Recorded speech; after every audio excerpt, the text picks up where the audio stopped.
রাসূলুল্লাহ ইয়া হাবিবাল্লাহ কবে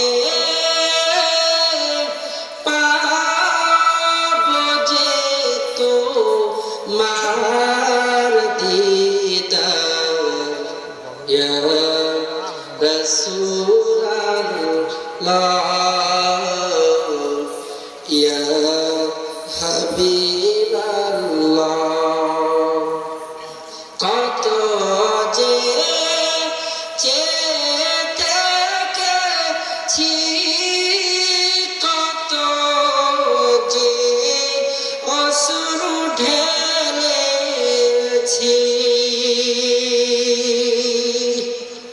এ আশায় শুধু থেকেছি কবে পাবো যে তোমার দিদার তোমার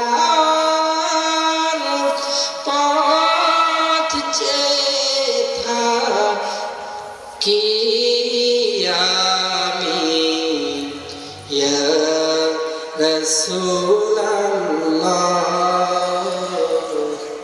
ইয়া হাবিবাল্লাহ।